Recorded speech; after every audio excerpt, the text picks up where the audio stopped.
बच्चों, आज हम पाठ 7 तुलसी के दोहे के बारे में थोड़ा सा जानकारी प्राप्त कर लेंगे। पहले तुलसीदास की परिचय कर लेंगे। गोस्वामी तुलसीदास हिंदी साहित्य के भक्ति काल के राम भक्ति शाखा के प्रमुख कवि हैं। तुलसीदास जी का जन्म 1532 में उत्तर प्रदेश के राजापुर में हुआ था। उनके पिता का नाम आत्माराम और माता का हुलसी था। कहा जाता है कि जब तुलसीदास जी का जन्म हुआ तब उन्होंने राम नाम का उच्चारण किया था, इसलिए उनके बचपन का नाम राम बोला पड़ा। तुलसीदास भगवान राम के अनन्य भक्त थे। उनकी प्रमुख रचनाएं हैं रामचरितमानस, विनय पत्रिका, गीतावली, दोहावली, कवितावली आदि। सन 1623 को काशी में उनका देहांत हुआ। बच्चों, अब मैं दोहे को पढ़ूंगी, ध्यान से सुनिए। पहला दोहा। मुखिया मुख सो चाहिए, खान पान को एक, पालय पोसय सकल अंग, तुलसी सहित विवेक। यहाँ मुखिया का अर्थ है नेता, लीडर। पालय पोसय पालन पोषण करना, सकल अंग शरीर के सारे अंग। अब हम देखेंगे दोहे का भावार्थ। मुखिया मुख सो चाहिए, खान पान को एक। तुलसीदास कहते हैं कि मुखिया को मुख के समान होना चाहिए, क्योंकि मुँह खाने पीने का काम अकेला करता है। पालय पोसय सकल अंग का अर्थ है जो खाता पीता है उससे सारे अंगों का पालन पोषण करता है। तुलसी सहित विवेक, इसका अर्थ है यानी तुलसीदास की राय में मुखिया को क्या होना चाहिए? मुख के समान होना चाहिए। इसलिए मुखिया को क्या करना पड़ेगा?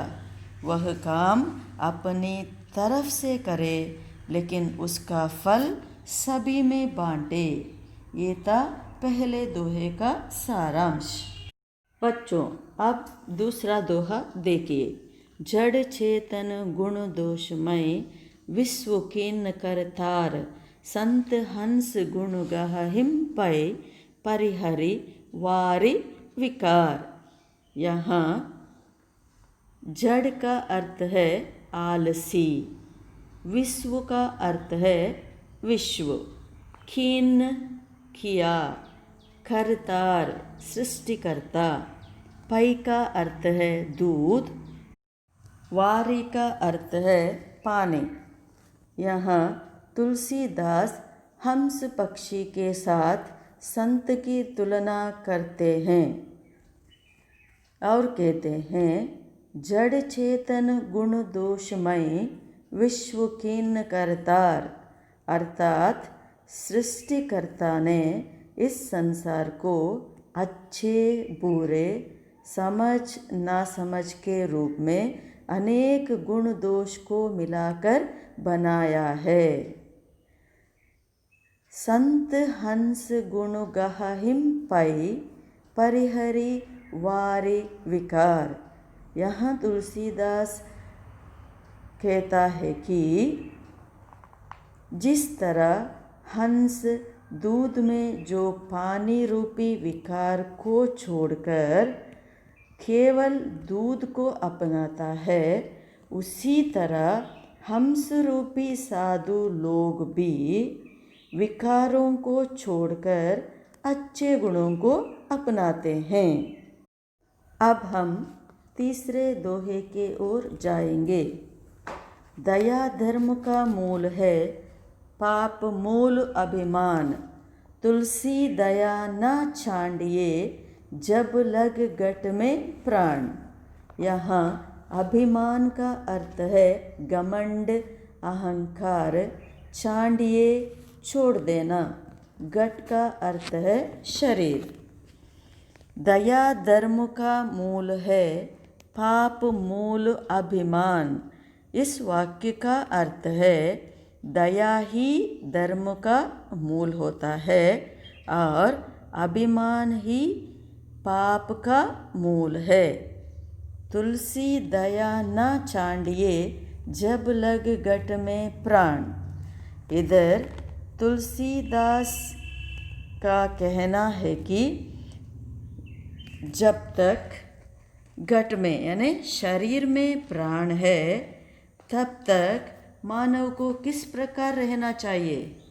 तब तक मानव को अपना अभिमान और अहंकार को छोड़कर दयालु बने रहना चाहिए।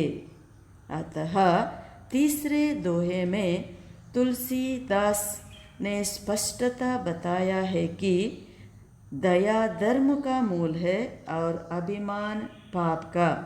इसलिए तुलसीदास कहते हैं कि जब तक शरीर में प्राण है तब तक मानव को अपना अभिमान छोड़कर दयालु बने रहना चाहिए। ये था तीसरे दोहे का सारांश। देखिए चौथा दोहा। तुलसी साथी विपत्ति के, विद्या विनय विवेक, साहस सुकृति सुसत्यव्रत, राम भरोसो एक। यहाँ सुकृति का अर्थ है अच्छे कार्य, सुसत्यव्रत का अर्थ है सत्य अथवा सच बोलने वाला। तुलसी साथी विपत्ति के, विद्या विनय विवेक। प्रस्तुत दोहे में तुलसीदास कहते हैं कि जब मनुष्य पर विपत्ति आती है तब विद्या विनय विवेक ही उसका साथ निभाता है। साहस सुकृति सुसत्यव्रत, राम भरोसो एक। इसका अर्थ है जो राम पर भरोसा करता है, जो भगवान पर भरोसा करता है, वह साहसी, सत्यव्रत और सुकृतवान बनता है। बच्चों, पांचवा दोहा देखिए। राम नाम मन दीप धरो, जीह दे हरिद्वार। तुलसी भीतर बाहिरऊ, जो चाहसी उजियार। यहाँ जीह का अर्थ है जीव, चाहसी चारों ओर, उजियार का अर्थ है प्रकाश। राम नाम मनि दीप धरो, जीह देहरी द्वार।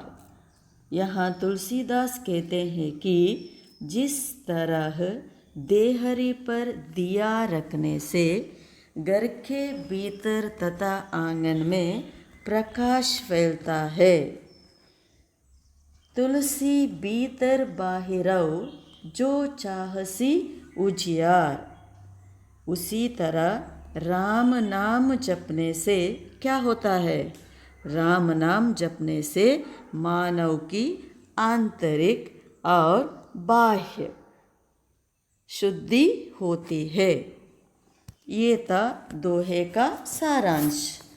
ज़्यादा जानकारी के लिए देखिए दोहे का भावार्थ, पृष्ठ संख्या 57 से 58 तक। फिर मिलेंगे।